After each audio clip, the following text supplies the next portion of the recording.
Rock, and I am a host and content creator for AURN, American Urban Radio Networks, and I am here today with this fiery young man, Gerard Williams, aka the Hip Hop Gamer. Today we're going to chop it up about hip hop, business, education, and all that good stuff. Facts. You already know what it is. You know what I'm saying? Hip hop gamer, no stranger to danger. #1 journalist. Quickly, I changed the game up. A star with a star. So we were talking a little bit before the cameras started rolling, Facts. and you just and I did some reading about you, and it feels like you've lived a million lives, and you figured out how to translate all of that into a career. So just tell me about your background, like where you grew up, and how your grandmother shaped who you are today. Yep. So first off, grew up in East New York, Brooklyn. So Brooklyn all day. So my grandmother, she taught me how to play video games when I was 4 years old. That time was crazy. Let me tell you how crazy it was. So growing up in the 80s, if you ever watched this movie called Death Wish 3 with Charles Bronson, our house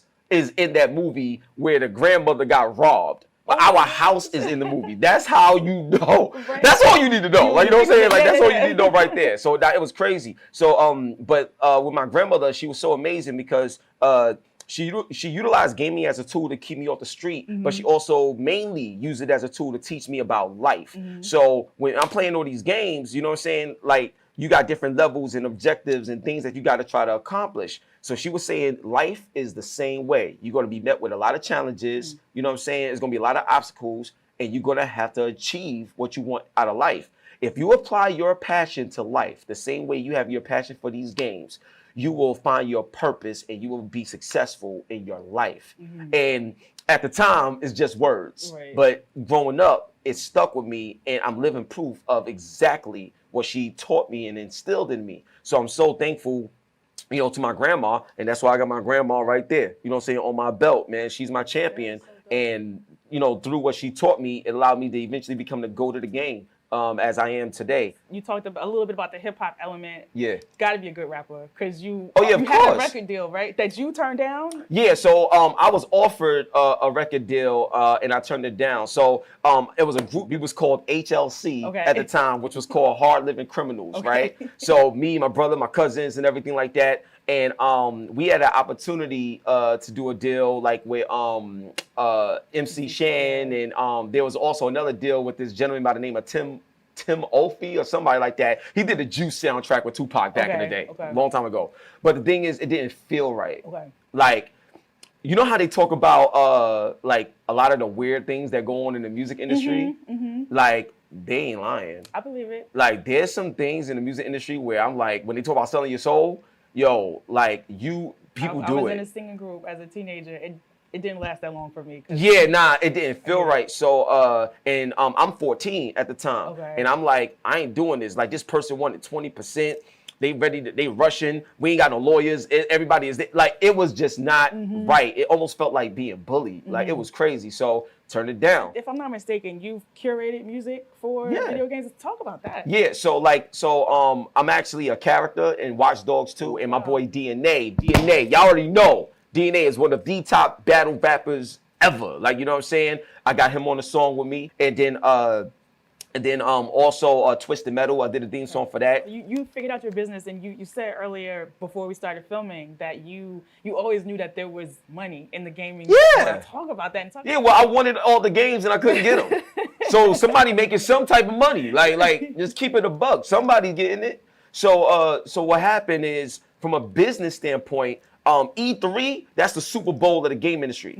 Like if you go to the Super Bowl, period, and it's like, if you're a football fan, this is life. You go to E3, this is like, that's it. Like, you made it, So I went to E3 in 2008. So when I got in the industry, I got in, but I'm like, just like a big kid. I'm just happy to be here. Right, okay.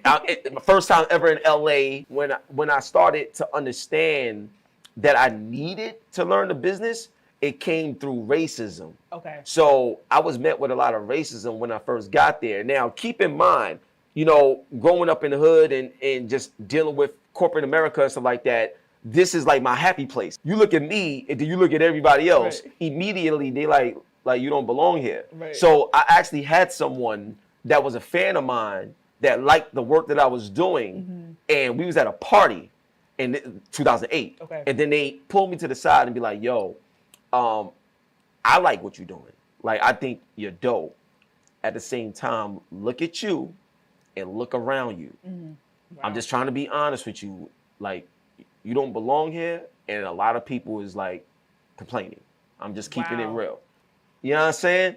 I just felt more hurt like than anything. I was like, yo, serious? So you know what? All right, we're gonna fix that. We're gonna change that. I don't complain, I create. So I started doing research on the patents. I started researching the businesses. I started researching their goals, their bottom lines, studying who's the decision makers, started learning the business because of the racist ways I was treated.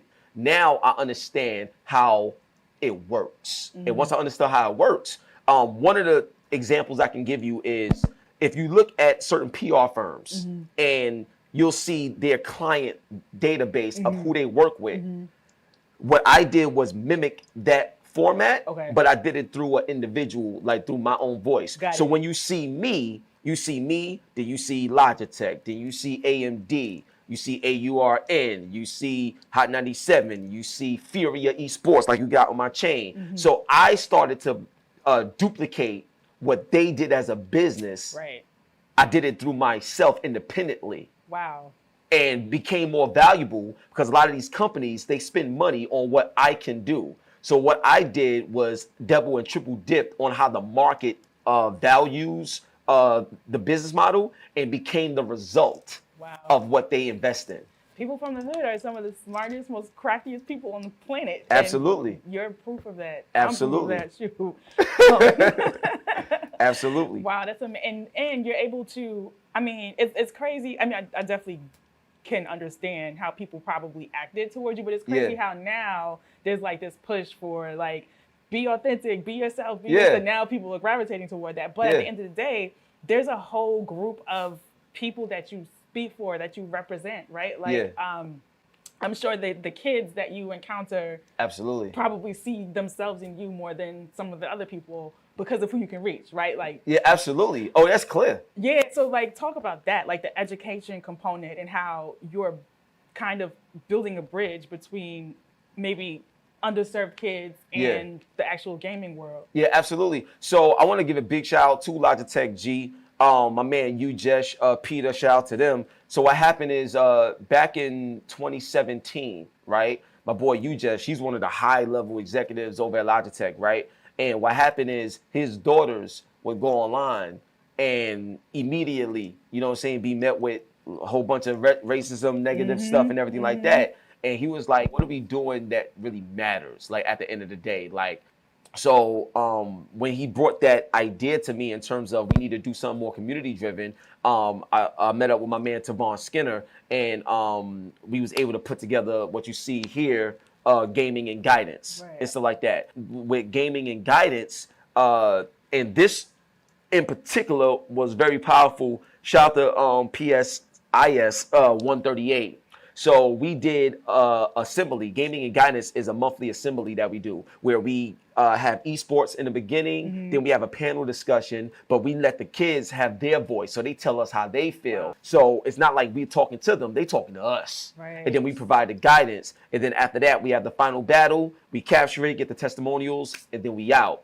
We made such a big impression that the kids decided to build this out where it's like, thank you to HipHopGamer and the Gaming Guidance Program. And if you open it up, there's so much other stuff that's there, signatures and everything like that. And that's why when I talk to people, especially a lot of content creators, I tell people, stop focusing on numbers and stop marketing yourself as a number, because that means they're not going to see your value. They're just going to see your number. And everybody got numbers, big or small. And sometimes big numbers can work against you if your engagement is low. So that's my number. You know what I'm saying? My number is impact. Like, there's kids out there that will always remember HipHopGamer, that will always remember how I made them feel and how I impacted their life, or I made a change, made a difference. You can't put a price on that, even though there's a price that they will pay for it. So like I told you earlier with Characters Your Currency, that's another show that I'm doing where I'm basically educating them on decision making. So it's like, I give you an example. You can go outside right now and just be hanging out with the wrong person at the wrong time, wrong place, right? and everything you ever worked for could be taken from you. And you ain't even have to be doing anything, but because you just at the wrong place at the wrong time because of a bad decision you made, you can lose everything. So even emotional, like if you're not emotionally mature, you could do one wrong thing in that moment because you're trying to be real. You're trying to this and lose everything. So as long as your character is valued properly and you treat people the way you want to be treated, put God first in the way you operate, that's what wealth is.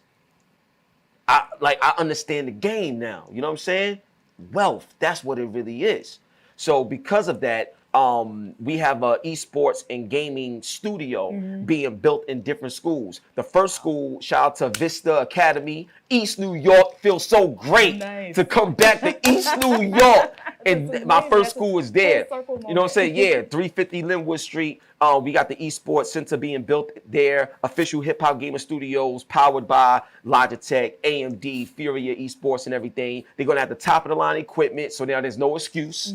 You know what I mean? And also, I'm gonna be doing my shows there, but we're gonna film it. We're gonna make these kids feel like stars.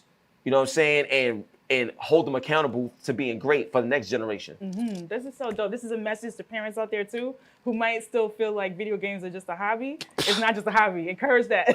Yeah, it's definitely not. It's definitely not. I think that world needs more Black faces and people of color and people who represent what you come from, right? Yeah. So, awesome. And you have 1 million partnerships, one of them being with AURN. Tell us about that.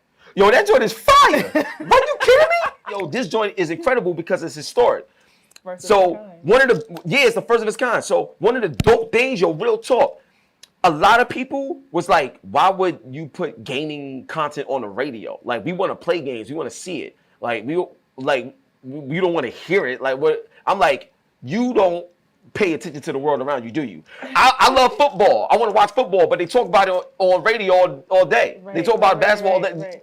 We understand what's going on. It's and conversation. There's so much to gaming, right? Like the music, the behind the scenes. All of it. Like, there's a lot you can do. It's a lot you could talk about that will make them want to go see. Right. I'm like, y'all bugging. So this deal is the first time ever where you get a nationally syndicated program, the 660. You know how that go. And we talking about games, and I got like special guests. So like for example, LL Cool J, he don't even play games. And I was like, yo, that'd be even more fun to see you play something with somebody and y'all both don't know what y'all doing. Right. But something gonna happen. It's gonna be fun to see. And he called out Snoop. Okay. You know what I'm saying? So I gotta get that response from Snoop to see what's up. Yo, God bless y'all. Star with a star.